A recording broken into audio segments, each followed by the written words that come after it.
It's September 19th, 1827. A sandbar on the Mississippi River, just outside Natchez, chosen specifically because as a shifting spit of land, it sits outside the jurisdiction of both Louisiana and Mississippi and their laws against dueling. Two men are there to settle a grudge with pistols on the field of honor, with seconds and doctors standing by. It should have ended clean. One man wounded, or both missing their shot. Honor satisfied, everyone goes home. Instead, it turns into a brawl. Guns are fired. Knives come out. When the dust settles, 2 men are dead and several more are wounded. And one of those men, shot once, stabbed several times, still manages to fight off multiple attackers and walk away. His name is Jim Bowie, and the blade in his hand that day is about to become the most famous knife in American history. Before we go further, let's look at the knife itself, because Bowie knife doesn't actually describe one single design. It describes a pattern. Most versions share a few defining features. A large, fixed blade, often 8 to 12 inches long. A clip point, where the spine of the blade curves down near the tip, creating a sharpened, dagger-like point, good for both slashing and thrusting. And a crossguard at the base of the blade, protecting the hand in close combat. It's not a small utility knife. It's built to be equally at home skinning game, clearing brush, and, if it has to be, fighting for your life. And that duality is baked into its origin story, because the knife wasn't designed as a weapon at all. The story most often told goes like this. Jim Bowie's older brother, Resin Bowie, designed the knife as a practical hunting and utility tool for life in the Louisiana Bayou country. He had it forged by a blacksmith named Jesse Clift, a friend and neighbor of the Bowie family. The result was simple, closer in profile to a butcher knife than the ornate fighting blades that would later carry the Bowie name. Resin gave the knife to his brother James for protection after James had been shot in an earlier altercation.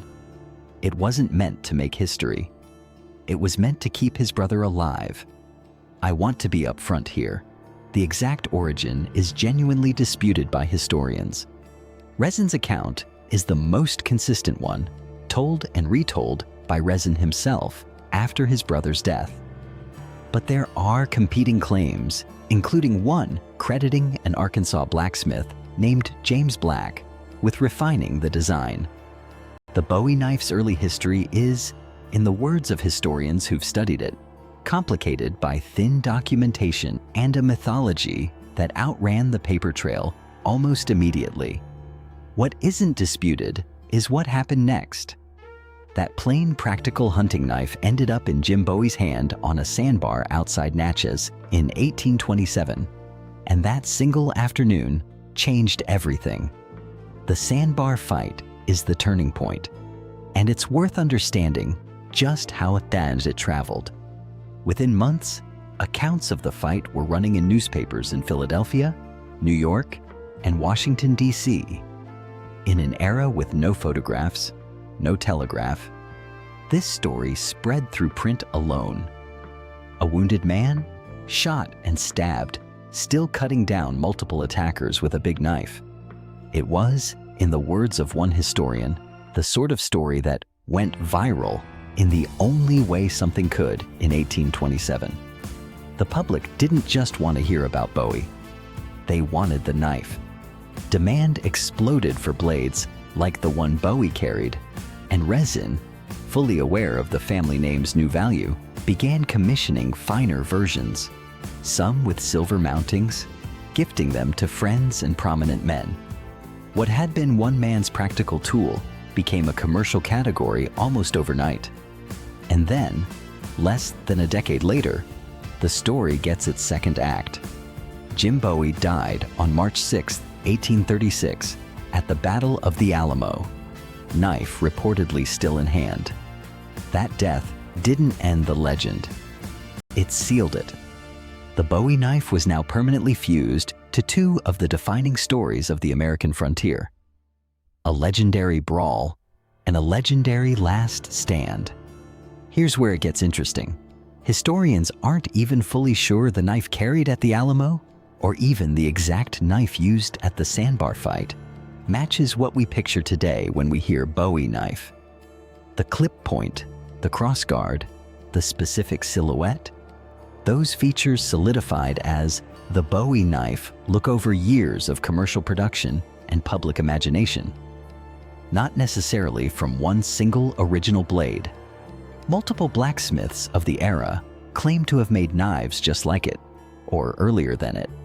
And it's likely that similar working knives already existed in the backcountry before Bowie ever picked one up. So the uncomfortable truth for the legend: the Bowie knife may not be one man's invention at all.